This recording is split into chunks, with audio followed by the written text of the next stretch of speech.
네, 오늘 말씀은 우리 모세를 통해서 주신 신명기의 말씀입니다. 신명기는 그 한문을 통해서 보면은 그 신자가 거듭할 신, 반복할 신 그런 뜻이에요. 그래서 명령을 반복하는 말씀이다. 그래서 신명기라고 부릅니다. 그리고 제2의 율법서, 또 제2의 계명. 따로 주신 계명이 아니라 다시 반복한다는 의미의 두 번째 계명이에요. 다시 반복하는 두 번째로 말씀하셨다는 계명이에요.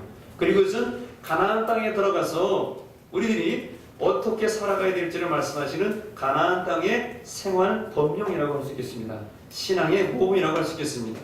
이 신명기서가 기록되어 있는 것은 BC 1406년경이라 이렇게 보고 있어요. 지금부터 얼마요? 3410년 정도 되는 그 시기에 기록되어 있어요. 광야 생활이 40년 광야 생활이 끝나가는 그 즈음에 하나님께서 모세를 강통시키셔서 모세를 통해서 일찍이 시내산을 주시는 그 십계명의 말씀과 그 모든 율법을 통해서 다시 한번 반복하시는 그런 말씀입니다. 그리고 신명기서의 그 내용을 보면은 너희들이 가나안 땅에 약속의 땅에 들어가게 되거든 선민 선택받은 백성으로서 그 도리를 잊지 말고 다 지켜라. 그런 말씀이 기록되어져 있어요. 두 번째로는 순종과 불순종의 결과가 무엇인지를 하나님께서 말씀해 주십니다. 신명기 28장에 보면은 순종하면 이런 복을 받는다. 불순종하면 이런 저주를 받는다 말씀하세요. 근데 어떻게 보면은 순종하면 요만큼 복을 주신 것 같고 불순종하면 이렇게 저주를 주시니까 하나님 우리를 더 저주하시려고 그런 게 아니죠. 우리에게 경종을 울리시려고 우리에게 거울을 보라고 말이죠. 불순종하면 이런 나쁜 결과가 있으니까 이렇게 살지 말라. 순종하고 복을 받아라. 이렇게 말씀해 주셨습니다. 그리고 신명기서의 말씀은 모세의 고별 설교와도 같은 거예요. 여러분 모세가 가나안 땅에 들어갔습니까? 못 들어갔습니까? 못 들어갔어요. 그 가나안 땅에 들어가야 되는데 그 200만 명이나 되는 그 백성들을 추리고 시켜가지고 이 요단강 건너서 조기만 들어가면 가나안 땅이에요. 여리고예요. 그런데 모세는 못 들어갔어요. 이 요단강 건너편 동쪽에서 그 가나안 땅 바라보며 여리고를 바라보면서 그 슬픔과 그 고뇌에 찬 마음으로 자기도 얼마나 들어가고 싶겠어요. 반석에서 물을 나오게 하고 안 나오게 유출하게 하고 홍해를 가르고 그 민족의 지도자였던 120살이 되었는데 눈이 흐리지 아니하고 육신이 건강했다고 해서 기력이 쇠하지 않았다고 그랬어요. 그러니 가나안 땅에 들어가서 못 살아도 앞으로 40년을 더 살았어요. 160까지는 살 수 있어요. 그런데 모세는 하나님의 명령에 따라서 들어가지 못합니다. 그러니 그 들어가지 못하는 그 안타까운 심령을 여기서 담아가지고 너희들이 저 가나안 땅에 들어가거든 이렇게 꼭 살아야 된다고 마지막 부탁, 마지막 유언을 하는 겁니다. 여러분, 여러분의 부모님이 돌아가실 때 여러분에게 뭐라고 혹시 유언 남기신 거 있어요? 제가 보니까 어느 권사님이 돌아가시며 운명하시면서 이렇게 자녀들에게 유언을 했다고 그래요. 얘들아, 너희는 예수님을 전하는 전도자가 되어라. 얼마나 멋있는 유언이겠습니까? 보통 유언을 하면은 야, 너희들끼리 형제 자매끼리 싸우지 말고 형제 자매끼리 없다. 이게 못하게 하고 그게 살아라 알았지? 죽어서도 내 마음 썩이지 말고 화해하고 잘 살아라. 보통 부모들은 다 이렇게 유언을 남기고 죽는 게 대부분이에요. 그런데 그 권사님은 죽을 때 운명하면서 야, 너희들도 예수님을 증거하는 삶을 살아라. 그런 유언이 얼마나 멋있는 유언입니까? 여러분은 그런 유언을 하고 마지막 이 땅에 그 말을 남기고 떠날 수 있는 하나님의 종들이 되시기를 바랍니다. 아멘. 돈 잘 벌고 너희끼리 싸우지 말고 그 세상 사람들이 하는 게 보편적인 말이고 아름다운 유언을 할 수 있는 분들이 어르신들이 되시기를 바랍니다. 아멘. 모세의 고별 설교가 이 신명기의 말씀입니다. 그리고 오늘 말씀의 요지는 그겁니다. 11절에 나와 있어요. 하나님을 잊지 말라는 것입니다. 여러분 왜 사람들은 하나님을 잊어버리게 되었을까요? 잊어버리지 말라고 그랬는데 이스라엘은 가나안 땅에 들어가서 하나님을 잊어버렸어요. 왜 그렇습니까? 12절 말씀에 보니까 간단하게 나와요. 내가 먹어서 배부르고 있어요. 사람이 배부르니까 이전 생각 지나가는 과거 잊어버려요. 개구리가 올챙이 시절 잊어버린다고 잘 먹고 잘 살고 가나안 땅에 들어가서 사니까 배불러서 하나님을 잊어버립니다. 옛날에 우리 그 조상들, 우리 그 부모 세대들이 어떻게 공부하고 살았습니까? 가난해서도 열심히 공부했어요. 가난해서도 열심히 직장에서 일했고 가난했기 때문에 공장에 가서 열심히 정말 뼈 빠지도록 일을 해서 집안을 먹여 살리고 동생들을 가르쳤어요. 그러나 이제는 배불러서 하나님을 잊어버리는 시대가 된 것 같습니다. 사실 모세를 통해서 이 말씀을 할 때에는 저들이 광야에 있었어요. 가나안 땅에 들어간 게 아니에요. 이미 미리 말씀하시는 거예요. 너희가 가나안 땅에 들어가면 이렇게 될 테니까 이러지 마라. 제발 좀 이러지 말아라. 그런데 정말로 이스라엘은 어떻게 했습니까? 가나안 땅에 들어가서 배가 부르게 됐어요. 그러니까 배가 부르는데 어떻게 배가 부르게 되었느냐? 오늘 12절부터 말씀하십니다. 14절까지 어떻게 배가 부르냐? 저들이 12절에 보니까 내가 먹어서 배부르게 되었다고 했어요. 전에 광야에서는 뭐 먹었어요? 두 가지 먹었죠? 뭐예요? 만나와 메추라기 먹었어요. 만나를 튀겨 먹는지 볶아 먹는지 삶아 먹는지 구워 먹든지 뭐 만나를 그렇게 먹을 수는 없겠네요. 다 먹을 수는 없겠네요. 만나는 그죠? 메추라기를 삶아 먹든지 볶아 먹든지 뭐 튀겨 먹든지 구워 먹든지 뭐 그런 새 그 메추라기 몇 마리 뭐 구워 먹겠어요. 전에는 만나와 메추라기 두 종류의 음식, 식물성, 동물성의 기름을 두 가지로 썼는데 이제는 가나안 땅에 들어가서 풍성하고 다양한 음식을 먹는 거예요. 요즘 우리들은 뷔페에 가서 식사를 합니다. 지금은 육지 가서 먹고자, 다음은 바다 가서 먹고자, 다음에는 공중에 가서 먹고자, 공중전, 수중전, 육지전 다 치르고 먹습니다. 그러나 이제는 과일 먹고 차 마시고 나옵니다. 한 50가지, 많게는 한 100가지의 그 뷔페 음식을 먹고 우리가 나옵니다. 얼마나 풍성하고 다양한 음식이 차려지는지 몰라요. 그런데도 배는 잘 안 불러요. 여러분, 저들이 많이 먹어서 배부르게 되었어요. 풍성한 음식을 먹었습니다. 그리고 저들이 어떻게 배불렀는가? 가나안 땅에 들어가서 저들이 12절에 보면은 아름다운 집을 지었다 그랬어요. 저나 여러분이나 여기서 솔직한 얘기 심정이 있다면 말년에 아름다운 전원주택 짓고 산골에 들어가서 아름다운 전원주택 짓고 멋있게 살면서 운동도 좀 하면서 러닝머신도 타고 차 타고 다니면서 필드에 나가서 좀 채로 좀 돌리면서 이렇게 살고 싶은 게 속정 내 심정이에요. 제가 나중에 한번 그 장로님 소개해드리겠지만은 그런 계획을 하고 있었던 장로님 한 분 계신데 그분이 지금 선교사님 되셔서 필리핀에 계세요. 그래서 다음에 한번 말씀드리겠습니다. 멋있는 집을 짓게 되니까 어떻게 돼요? 이제는 개별 생활이 가능한 거예요. 저희는 텐트에 살다 보니까 옆집에서 뭐 하는지 다 들려. 저 집에서 막 애들을 막 때려요. 근데 지금은 개별 난방, 개별 수도 다 나오니까 어떻게 해요? 이제는 참견하지 마. 왜 참견해? 모세가 회의하신다고? 나 회의 못해. 이런 식으로 다 이제 자기 개인의 생활을 하는. 전에는 텐트에서 공동 생활을 했는데 이제는 개별적인 생활을 한다니까 집을 짓고 배부르게 되었어요. 또 13절에 보니까 가축이 많아졌다고 그랬어요. 전에는 그 좁은 그 사우디아라비아 그 땅에서 200만 명이 와서 살았는데 가축을 기르도 얼마나 길었겠어요. 목초지가 없었는데 이제는 가나안 땅에 들어가니까 땅이 엄청 많아요. 이제는 앞땅도 있고 뒷땅도 있고 정원도 있어요. 잔디도 깎아요.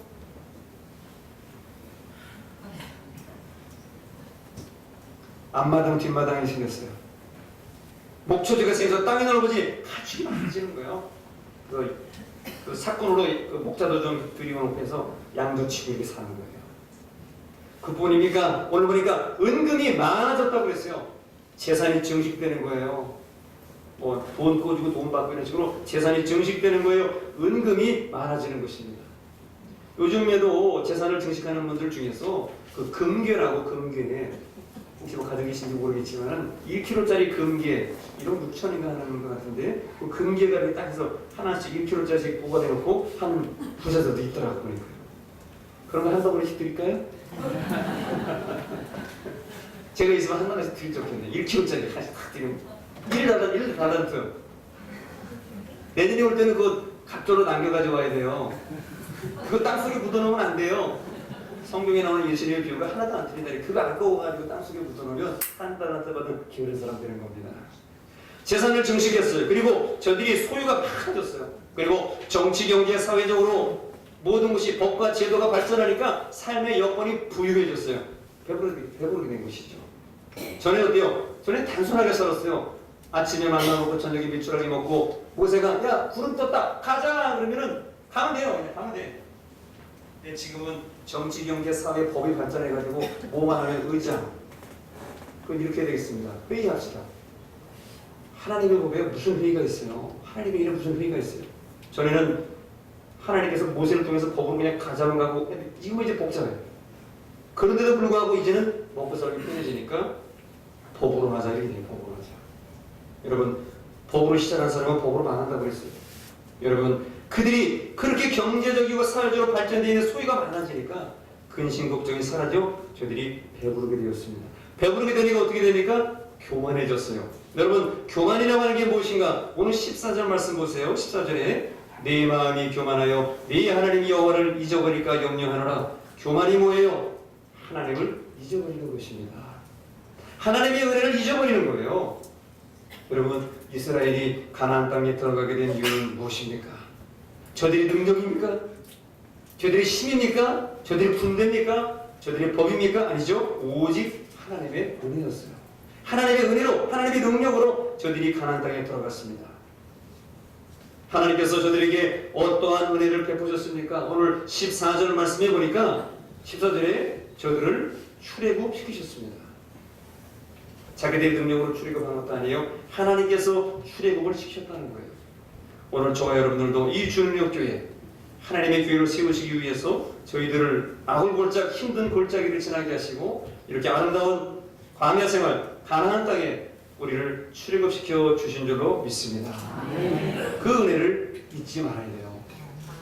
여러분 저희 교회가 개척이 돼서 하나님의 교회가 지어지는데 나중에라도 하나님의 은혜를 꼭 잊지 마시길 바랍니다. 나중에 세월이 지나가지고 혹시 힘들고 어려운 일이 생겨가지고 혹시 뒷짐짓고 남에게 성질내는 일 그런 일 없기를 바랍니다. 목사님에게도 성질내는 일 없기를 바랍니다. 목사님 내가 어떻게 했는데 내가 당신이 어떻게 이러면서 저한테 그런 얘기 하지 마시길 바랍니다. 사람들이 다 알아요. 하나님은 아십니다. 하나님께서 피로 갖추고 사신 그런 교회이기 때문에 우리가 누구도 자랑할 수 없어요. 하나님의 교회는 하나님이 세우시는 겁니다. 그런데 그 출애굽시키신 하나님의 은혜를 잊어버리고 저들이 방탕하고 우상을 섬겼어요. 그리고 하나님께서 어떠한 은혜를 베푸셨습니까? 저들이 위험한 광야를 잘 지나게 하셨습니다. 그 광야에 불뱀이 있었고 전갈이 있었어요. 제가 개인적으로 기도하고 있는 제목이 있는데 꼭 나중에라도 이스라엘의 그 광야 코스가 있어요. 한 10일짜리 이렇게 하는 이스라엘 성지 연구소에서는 광야 코스가 있는데 나중에 성지순례 이렇게 다니면서 구경하는 이런 광야 투어 이런 거 말고 광야를 한 10일 동안 참석해서 광야 생활하는 프로인데 거기 한번 꼭 한번 참석해보고 싶어요. 여러분 광야가 뭐예요? 낮에는 뜨겁고 덥고 저녁엔 추워가지고 오르골 떨면서 자는 게 광야거든요. 거기서 만나 미추라기를 먹으면서 물을 먹으면서 이스라엘 백성들의 그 고난 그 출애굽 초목절을 생각하고 주님께서 그 광야에서 기도하셨던 그런 것을 한번 체험해보고 싶은 그런 기도 제목이 있습니다. 그 이스라엘 백성들이 위험한 광야를 하나님께서 잘 지나가게 하셨어요. 그리고 하나님께서 어떻게 은혜를 베푸셨습니까? 저들에게 출애굽시키셔가지고 반석에서 물을 내셨어요. 다시 말씀드립니다만은 물은 땅속에서 나오죠. 물은 반석에서 나오는 게 아닙니다. 그리고 물은 보통 우물을 팔 때 얕은 데다 팝니다. 산꼭대기에다 우물 파는 거 보신 분 손 들어보세요. 아무도 없을 거예요. 근데 하나님은 사람과 틀려가지고 산꼭대기에다가 말하자면 분수를 반석을 터치셔가지고 물을 내셨어요. 사우디아라비아에 가면은 라우주산이라고 하는 산이 있는데 떨기나무라고 하는 책에 보면은 거기 사진에 나와요. 200m가 되는 이 둔도 건너에 있는 그 산에 그 한가운데에 바위가 한 6층짜리 이 건물만한 바위가 이렇게 박혀 있어요. 근데 모세가 그 바위를 침으로 그 바위가 갈라져가지고 틈이 생겨서 그 안에서 물이 분수처럼 솟아나왔어요. 그게 바로 반석을 치신 물이에요. 사람 같으면 어떻게 그렇게 얕은 데 가가지고 물을 떠오고 물을 얻어야 되는데 하나님은 산 꼭대기에다가 바위를 터치셔가지고 물을 내시는 거예요. 그때 모타가 있습니까? 무슨 한일 모타가 있어요? 뭐가 있어요? 하나님은 밑에서 끌어다가 위에서 내는 게 되는 거예요. 그게 하나님의 역사입니다. 사람들은 밑에서 모아가지고 우물짜리 물이 모아야 물을 퍼먹는 거지 우물을 팠다고 물이 나오는 게 아니에요. 그 수원이 열려가지고 물이 모아지면 또 떠먹고 이랬지 그 넘치는 우물은 별로 없었어요. 그런데 하나님은 반석에서 물을 내셨습니다. 뿐만 아니라 그들에게 만나와 메추라기를 먹여주셨습니다. 그들을 살리시고 그들에게 입히시고 기적을 베풀어 주신 것이죠. 그런데 이스라엘은 가나안 땅에 들어가서 결국 어떻게 되었습니까? 17절 말씀 다 같이 한번 읽어볼까요? 시작. 그러나 내가 마음에 이르기를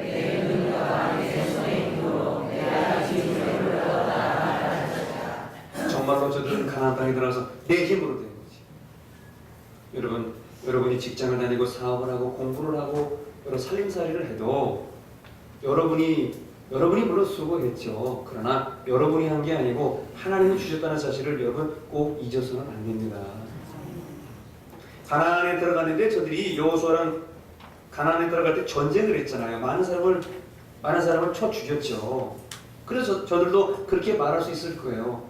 하나님 우리에게 해준 게 뭐가 있어요? 내가 칼로 전쟁해가지고 그 사람들 다 쳐가지고 7뚝 죽여가지고 내가 들어가가지고 토지 정리하고 깃발 꽂고 거기다 있지. 하나님이 해준 게 뭐가 있어요? 하나님이 뭐 가나안 땅에 들어가라고 했지 뭐 집을 줘준 거 있어요? 무슨 뭐 칼로 전쟁을 했어요? 이렇게 저 사람들이 말할 수도 있어요. 그러나 그렇게 얘기하는 것은 교만이죠. 내 능력과 내 손으로 이 재물을 얻었다 생각하고 저들은 하나님의 은혜를 잊어버렸습니다. 오늘 여러분들도 혹 그런 배부름과 교만이 있다면 이것은 하나님의 뜻이 아니라는 것을 꼭 기억하시길 바랍니다. 하나님을 잊어버리면 어떻게 됩니까? 오늘 19절에 말씀하시기를 너희가 반드시 멸망할 것이라고 말씀합니다. 하나님의 자녀가 출애굽한 자녀가 가나안 땅에 들어갈 때의 자녀가 저희들이 멸망해서 되겠습니까? 예수님께서 피를 값주고 사신 저희들이 결국 멸망해야 되겠습니까? 그러고는 안 되는 것이죠. 오늘 우리를 돌아봅니다. 이 배부른 이스라엘 사람들을 보면서 가나안 땅에 들어가 배불러 하나님을 잊어버리고 있는 이들을 보며 오늘 우리는 어떤지 한번 돌아보기를 바랍니다. 우리는 혹시 우리도 배부르지 않은가? 어떻게 우리가 구체적으로 배부른지 한번 돌아봅니다. 오늘 저와 여러분들이 죄에 너무 익숙해져 있지는 않은가 하는 것입니다. 전도서 8장 11절에 하나님께서 이렇게 말씀하고 있습니다. 같이 한번 읽어보겠습니다. 시작.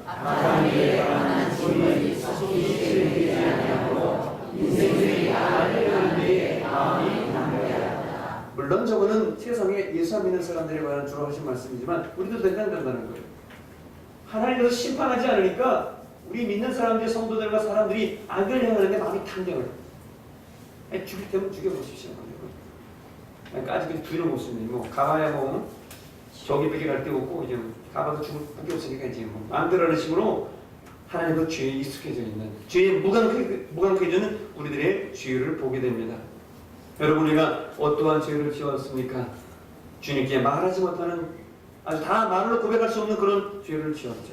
입술로 지은 죄, 생각으로 지은 죄, 게을러서 지은 죄, 주님 감당하지 못한 여러 가지 죄를 지었습니다. 성경은 우리의 죄를 가리켜서 어떠한 죄라고 말씀하시는가? 예레미야 2장 22절에 우리의 죄를 이렇게 말씀하고 있습니다. 또 같이 한번 읽어보겠습니다. 시작. 주여 말씀입니다. 내가 제물로 스스로 씻으며 내가 많은 비누를 쓰시다로 내 죄악이 내 앞에 그대로 있으리니. 여러분은 무슨 비누로 샤워하십니까? 샤워 코롱으로 샤워하죠? 여러분 양잿물 하시는 양잿물. 저기 보니까 잿물로 우리 죄를 스스로 씻어도 비누를 써도 우리 죄악이 하나님 앞에 그대로 남아있대요. 육신의 때는 이 몸의 때는 샤워 코롱이든지 뭐 어떤 때를 벗기면 돼요. 그러나 우리 이 숨은 죄, 우리 원죄는 하나님 앞에서 양잿물로도 어떠한 비누로도 씻어도 그대로 남아있다고 말씀합니다. 그런데 누가 용서해 주셨어요? 예수님께서 자기의 몸을 찢으시고 피를 흘리심으로 우리의 죄를 하나님 앞에서 말갛게 씻어주신 것입니다. 얼마나 감사합니까? 저희 교회 홈페이지에 보니까 어떤 관리자 하시는 분이 아름다운 세상 이렇게 해서 홈페이지에 그 영상을 올려놓으셨더라고요. 그래서 제가 좋아하는 영상이라 잘 봤어요. 저도 거기 보니까 이 지구가 얼마나 작은지에 대한 우리가 걱정하고 서로 옥신각신하는 이 세상이 얼마나 작은데 더 큰 세상을 바라보면서 서로 그렇지 말라는 그런 메시지가 담긴 영상인데 혹 안 보신 분들은 우리 교회 홈페이지 영상에 그 교우들이 올리는 글에 보면은 아름다운 세상이라는 그 영상에서 꼭 보시기 바랍니다. 여러분, 우리보다 목성은 또 수십 배 커요. 근데 또 그 목성보다 태양은 또 몇십 배 커요. 또 그 태양보다도 수십 배 큰 세계상의 별들이 있어요. 얼마나? 지구는 보이지도 않아요. 태양은 보이지도 않아요. 점도 안 돼, 태양은. 여러분, 태양이 우리보다 엄청 큽니다. 한 100배가 200배가 큰 걸로 알고 있는데, 그 태양에 그 별 앞에 가면은 점도 안 돼, 점도. 그러면 지구는 아예 보이지도 않아요. 마이크로. 근데 참 신기한 거는요, 우리가 이 우주에 우리가 사는 은하가 이쪽에서 저쪽까지 10만 광년의 빛의 속도로 가야 끝에서 끝을 갈 수 있거든요. 근데 우리 이 은하계에서 가까운 데 있는 1000광년 정도 가면은 마젤란이라고 하는 은하계가 있어요. 근데 그 은하계에 타란툴라라고 하는 거미 이름이에요. 거미. 타란툴라가 이름이 그 별자리 점 하나 이렇게 보면요, 거기에 모여있는 별들의 그 밝기가 얼마나 밝으냐면 우리 태양을 이렇게 모아놓은 빛처럼 밝다고 합니다. 상상이 됩니까? 태양이 우리보다 얼마나 크고 밝은데 그 태양을 이렇게를 모아놓은 빛이 마젤란 성원에서 비치고 있다는 겁니다. 많은 사람들이 우주를 연구합니다. 그러나 그 속에 하나님이 계시고 그 별빛이 오늘 우리에게 비춘다는 사실은 얼마나 감사한 일인지 몰라요. 그 하나님이 그 하늘 보좌를 버리시고 이 땅에 내려오셔가지고 저와 여러분들을 이 죄를 씻어주시고 용서하신 것은 그 어떠한 말로도 표현할 수 없는 하나님의 깊은 사랑인 것을 여러분 꼭 잊지 마시기 바랍니다. 아멘. 두 번째로 우리는 어떻게 배불렀는가? 우리는 내 능력과 내 힘을 우리는 의지하고 있다는 것입니다. 우리는 하나님 없이 살고 살다가 어려울 때만 되면은 하나님을 찾고 의지하는 것이 저와 여러분들입니다. 아프면은 힘들고 어려우면은 하나님 찾을 때가 솔직히 많이 있습니다. 그럼에도 불구하고 하나님 우리를 거절하지 않으시고 뻔뻔하다고 하지 않으시고 대적오라고 말씀하시고 은혜 주시는 주님께 저와 여러분들은 부끄러워서 얼굴을 들지 못할 지경입니다. 예레미야 2장 27절 하나님 이렇게 말씀하셨죠. 같이 한번 읽어보겠습니다. 시작. 그들이 나를 향하여 너는 나의 아버지라 하며 너를 향하여 너는 나를 낳았다고 그들의 등을 내게 버리고 그들의 얼굴을 내게 향하지 아니하다가 그들의 바다를 나에게 이르기를 그들은 나를 구원하소서 하리라. 꼭 우리들의 모습이죠. 잘 될 때는 하나님 없이 살다, 힘들고 어려우면 하나님 찾는 이 얄팍한 시간, 저와 여러분들이 오늘 주님 앞에서 배부른 시간, 이것을 우리가 내려놓고 하나님께 고백하는 여러분 되시기를 바랍니다. 그리고 우리가 어떻게 배불렀는가? 바로 주님이 주신 사명을 우리가 늘 망각하고 살아간다는 거예요. 마가복음 16장 15절에 하나님께서 이렇게 말씀하셨습니다. 저에게 말씀이죠. 같이 읽습니다. 시작. 또 이르시되 너희는 곧 전하여 만민에게 복음을 전하라. 네. 저희 주님의 교회가 주님의 능력으로 세워지고 주님의 능력을 체험하고 주님의 능력을 전하는 교회로 우리가 그 말씀에 세워져 있습니다. 저와 여러분들이 남은 인생 주님 주신 사명을 망각하지 말고 늘 이 사명 감당하는 배부르지 않은 그런 겸손한 신앙인들이 저와 여러분들이 되어야 될 것입니다. 오늘 우리는 어떻게 살아가고 있습니까? 주님의 은혜와 그 보혈로 살아가고 있는데도 불구하고 그 은혜를 잊고 내 마음대로 자행자재하면서 살아가고 있지는 않습니까? 내 직업이 중요하다고, 내 먹고 사는 게 중요하다고, 물론 중요하죠. 여러분의 삶을 영위하지 말라고 하는 게 아니에요. 무슨 일을 하든지 주님과 함께 주님을 위해서 할 수 있는, 함께 할 수 있는 그런 신앙이 되자는 것이죠. 지금 세상은 세월호 법정 때문에 여자가 지금 하나 되지 못하고 있습니다.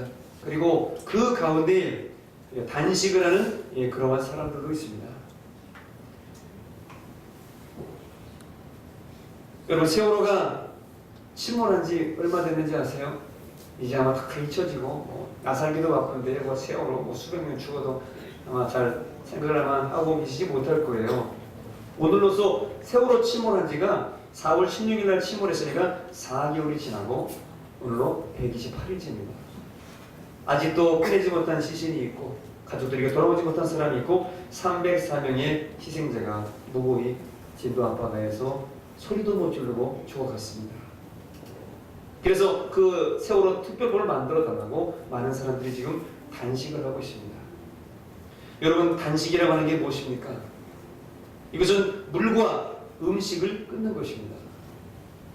뭐 기독교의 금식하고 비슷하면서도 다른 것도 있고, 뭐 하는 사람마다 좀 틀리긴 합니다만은 어쨌든 금식. 음식을 끊는 것이죠. 한국 정치사에서 단식한 사람들이 있습니다. 찾아보니까 한국 정치사를 획을 그었던 많은 분들이 있어요. 먼저 김영삼 전 대통령입니다. 1983년도에 23일간 단식을 했습니다. 광주 민주화운동을 기념하면서 23일간 단식을 했어요. 물론 물을 마셨는지 아닌지는 저는 잘 모르지만 물을 마셨다고 생각해도 금식을 했다고 해도 23일을 금식을 했어요. 광주 민주화 기념을 위해서. 그 다음에 김대중 전 대통령이 있습니다. 1990년 나이가 많으신데도 불구하고 60대인데도 불구하고 그때 13일간을 단식을 했습니다. 바로 지방자치 실시를 요구하면서, 그다음에 내각제 실시를 반대하면서 13일간을 단식을 했습니다. 최근 들어서 젊은 국회의원들이 단식을 하는데 2007년도에 보니까 천정배 의원이라고 2007년도에 25일간은 단식을 했습니다. 명분이 뭐냐면 한미 FTA를 반대하면서 25일간을 국회의원이 단식을 했습니다. 금식을 했습니다. 그리고 강기갑 의원이라고 하는 그 수염 들고 덮어 입고 나오시는 그분 있죠? 그분이 2005년도에 최고로 많이 했는데 29일간을 단식을 했어요. 뭐냐면 쌀 개방을 반대한다고 하는 거예요. 물론 이분들이 정치인이기 때문에 인기를 끌고 자기 당의 명분을 위해서 한 것도 있습니다. 그러나 나라와 백성들의 요구를 함께 곁들였다고 했다면 이들이 했던 단식은, 이들이 했던 금식은 결코 작은 일은 아닐 것입니다.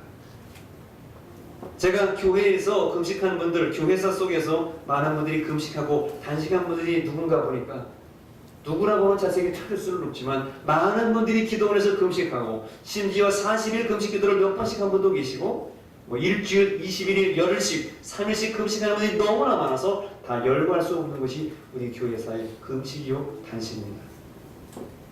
세월호 특별법 제정을 위해서 단식하는 사람들, 여러분 그 특별법이 무엇입니까? 세월호 특별법에 이렇게 무고한 사람을 죽인 사람들을 잡아다가 그들을 수사할 수 있고 그들에게 기소할 수 있는 권한을 부여해서 이런 일이 다시는 생기지 못하도록 일벌백계하자는 마음으로 법을 만들자고 하는 것이 세월호 특별법입니다. 그 중에 한 사람을 소개하고 또 한 사람을 소개해드리고자 합니다. 그 한 사람은 바로 고 어느 학생, 유민이라는 학생의 아빠가 되는 유민 아빠 암흑의 사람입니다. 그분은 여러분 아마 뉴스에서 들으셨을 겁니다. 오늘까지 42일째 단식을 하고 있습니다. 40일이 넘었어요. 40일 금식이 넘었습니다. 장담할 수는 없지만 그분은 다시 못 일어날지도 모릅니다. 이미 마음을 정하고 있는 것 같아요. 그러면서 병원에서 그러죠. 이제 그만하시고 이제 나라가 잘 할 줄도 믿고 건강회복해서 미움도 드시고 그래서 일어나 그만하시랬더니 그분이 뭐라고 그랬어요? 내가 여기서 이렇게 그치면 세월호 특별법이 제정 안 되고 내가 여기서 이렇게 그치면 내가 죽어서 하늘나라에서 유민이를 만날 면목이 없습니다. 아빠의 한서린 42일의 단식의 고백입니다. 또 한 사람이 있으니 그 사람은 가수입니다. 김장훈씨라는 가수입니다. 목사님 아들이고 가수죠. 맨 처음에 세월호 그 특별법 제정을 위해서 단식하는 분들, 그분들을 위로하려고 아마 찾아갔다가 함께 그들의 아픔에 동참하면서 오늘까지 21일째 단식을 하고 있습니다. 물론 맨 처음에는 인기와 그들을 위로하는 연예인으로서 한번 뭐 표를 더 얻어보려고 하는 그런 인기로 시작했는지 모르죠. 아니 좀 있다가 김장훈 씨는 그만둘지도 모릅니다. 그러나 어쨌든 그들이 동참하고 있는 사실은 우리는 부인할 수 없는 사실입니다. 죽은 딸을 위해서 세월호의 특별법을 위해서 40일 단식하는 아빠가 있습니다. 이웃을 위해서 20일씩 단식해주는 가수가 있습니다. 오늘 우리는 어떻습니까? 죽어가는 이웃을 위해서 여러분 단식, 금식해 보았습니까? 주님을 위해서, 교회를 위해서 한번 단식하고 금식해 보셨습니까? 신앙생활을 위해서, 문제 해결을 위해서 주님 앞에 단식하며 금식해 보셨습니까? 저도 어제 이 말씀을 준비하면서 부끄러운 마음으로 저희 아내와 함께 한 끼 단식을 했습니다. 물도 안 마셨습니다. 너무 힘들어요. 이런 단식을 하면서 물론 저도 그 세월호 가족들과 함께 동참하고 오늘 말씀 따라서 신명기 8장의 말씀 따라서 너희가 배불렀느냐라는 그런 말씀을 제가 온전히 여러분께 그 주님 마음을 전달해 드리고자 함께 단식에 동참했지만 너무나 부족한 가운데도 힘들었고 너무나 부끄러웠어요. 이 말씀을 전하기조차 여러분 부끄러운 제 모습을 고백합니다. 우리는 언제 금식해 보았는지, 언제 단식해 보았는지, 어떻게 하면 더 성공할 수 있을까 고민했고요.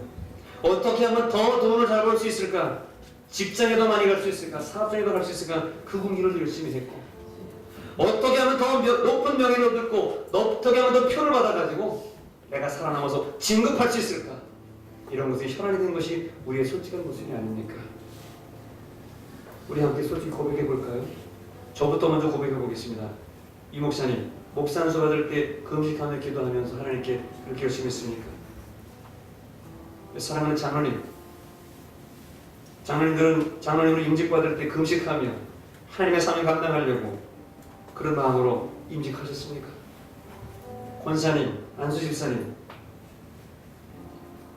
주님 앞에 우리가 직분 받으면서 어떠한 마음으로 우리가 직분을 받았습니까? 이 직분이 어떠한 직분입니까? 우리 모두가 주님 앞에 주인이고 배부른 사람들인 것을 저와 여러분들이 꼭 기억해야 될 줄로 압니다. 젠 프랭클린이라고 하는 그 미국 자유교회 프리체플이라고 하는 미국 자유교회 목사님이 쓰신 성령으로 배부른 금식이라고 하는 그런 책이 있습니다. 성령으로 배부른 금식. 그 책에서 그 목사님은 우리에게 이렇게 경종을 울리고 있습니다. 지금 이 세대가, 지금 이 사람들이, 지금 우리 성도들이 세상에 대해서는 과식하고 하나님의 말씀에 관해서는 영양실조에 걸려있다고 지적하고 있습니다. 뭐 너무나 당연한 말씀이겠죠. 저 자신도 마찬가지인 것 같고요. 그런데 더 놀라운 것은 이 얘기 여러분에게 드리면은 이거 하자고 제가 여러분에게 권면하면은 목사님 이상해졌다고, 개척하시는 이상해졌다고 할 거예요. 그 교회는요, 프리체플 교회는 매년 연초에 목사님과 성도들이 첫날부터 시작해서 21일간 금식을 합니다. 우리 내년 2015년도 1월 1일부터 21일간 금식을 선포하니까 여러분 금식에 동참하시기 바랍니다라고 여러분 하면은 내년 나오지 말아야지. 그럴 뿐이야 여기서 반 있을지 몰라요. 근데 그 교회는 프리체플은 연초에 21일간 금식을 합니다. 그럼 어떻게 될까요? 배가 고파가 목사님 교회가 힘이 없으니까 다음 주는 안 나갑니다. 이럴까요? 교인이 더 찾아오고 기적이 나오고 병든 자가 낫고 귀신이 떠나가는 하나님의 놀라운 역사가 그 교회에 일어난다는 것입니다. 여러분 우리 안에 왜 역사가 안 일어납니까? 인간의 행동, 인간의 생각 가치관이 너무나 팽배했기 때문에 그래요. 기도를 받아도 기도를 해도 그냥 나면 감사하고 아니면 고만이라는 식으로 너무 불순종과 그 믿음이 너무 약해요. 어느 교회 장로님들처럼 목사님 지나가는 목사님 세워가지고 목사님 저기서 기도해 주십시오. 무릎 꿇는 그런 장로님 되시길 바랍니다. 아니 저는 아버지 같은 장로님들에게 사실 그런 얘기 하는 게 부끄럽고 사실은 하기조차 싫지만 진정한 믿음이 뭔지를 우리가 sempre 다시 써가잖아요. 저도 제가 장로님이라면 제 아들 같은 목사님 무릎 꿇고 기도드리는 거 쉬운 일은 아닐 것 같아요. 뭐 자존심도 상하고 인생을 서로 더 살았는데 너나 나나 똑같은 사람이고 너도 엄마 뱃속에 나왔다 엄마 뱃속에 나왔는데 뭐 네가 그만해 나도 그만이지 모르. 그러나 하나님은 그런 걸 원하시는 거예요. 머리를 내리고 머리를 숙이고 기도하며 그때 하나님의 성령의 영적인 질서가 회복되고 하나님의 능력이 나타나는 것을 저와 여러분들이 다시금 배워서 알았으니까 그런 모습으로 나아가는 저와 여러분들 우리 모두 성도가 되시기를 바랍니다. 주님은 말씀하셨어요. 뭐라고 말씀하셨습니까? 회개하라 천국이 가까이 왔느니라. 회개하라는 것이 무엇입니까? 죄 지은 거, 남 찔러 죽인 거 회개하는 거? 물론 당연히 해야죠. 남 속인 거 해야죠. 남 때린 거 회개해야지. 그것만 가지고 부족한 것 같습니다. 회개하는 것이 뭐냐? 오늘 저와 여러분들이 배부른 것을 돌아보라는 것입니다. 우리가 옛날에 어떻게 공부했습니까? 우리 윤 집사님 어떻게 공부했어요? 이를 악물고 공부했죠.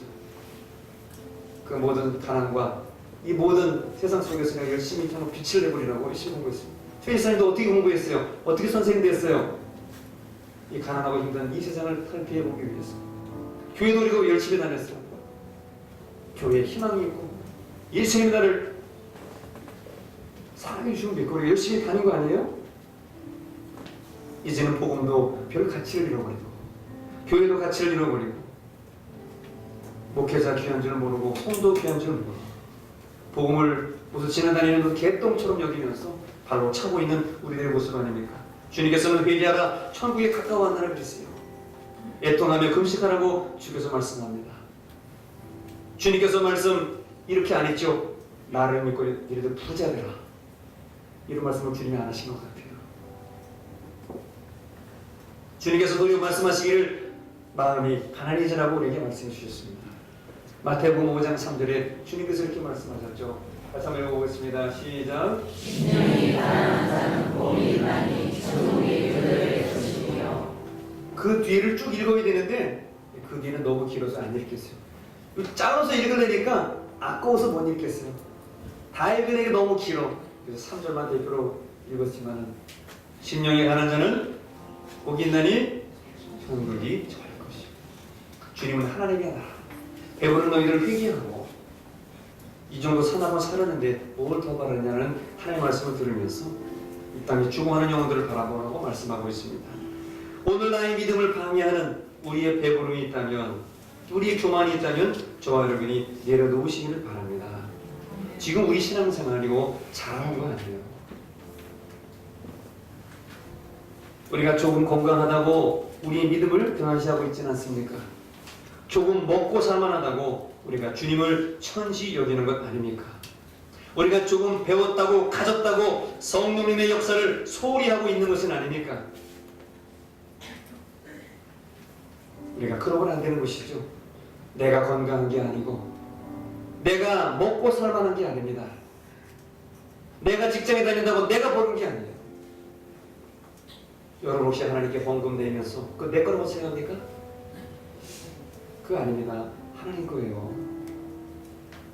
여러분의 연구, 여러분의 노력, 여러분의 수고한 모든 것들을 하나님이 주신 줄 알아요. 충북 금성에 가면은 꽃동네가 있어요. 거기 많은 남아자들도 있고 하는 사람도 많이 있습니다. 여러분 잘 아시는 대로 그 꽃동네에 쓰여있는 글귀 아시죠? 깡통을 들을 수만 있어도 은혜입니다. 깡통을 들을 수만 있어도 우리가 건강한 것을 믿으면서 우리가 뭘 더 바라겠습니까? 이 정도 하나님의 사랑받고 대접받고 이 모든 거 배웠는데 다 하나님의 은혜인 줄로 믿고 저와 여러분들 너희가 가나안 땅에 들어가거든, 너희가 이 광야 생활하거든, 너희가 잘 되거든, 너희가 마음이 평안하거든 여호와를 잊지 마라. 아까 말씀드렸어요.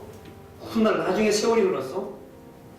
그때 서로 얼굴 붉힌 일 없고 그때 내가 개척했을 때 어떻게 했는데 나에게 피하냐고 그런 얘기 절대 하지 마시기 바랍니다. 하나님이 증인이에요. 여러분이 증인이에요. 여러분들이 오늘 돈을 벌고 이제는 돈을 벌고 성공을 해도 주님과 함께 주님을 위해서 하시길 바랍니다. 공부를 해도 우리 젊은 청년들 학생들 공부를 해도 봉사를 해도 사역을 해도 주님과 함께 주님을 위해서 하시길 바랍니다. 그러면 하나님께서 축복해 주시고요. 여러분 후회 없는 인생이 될 거예요. 이제 주를 위해서 여러분 가난해지시고 배부른 걸 내려놓고 애통하시길 바랍니다. 이제 우리가 주를 위해서 애통하며 사시길 바랍니다. 가난하게 사시길 바랍니다. 또 금식하며 주님과 함께 주님을 위해서 하나님 땅에 쓰임 받는 우리 모든 주님께 성도가 다 되시기를 우리 주님의 이름으로 간절히 축원합니다.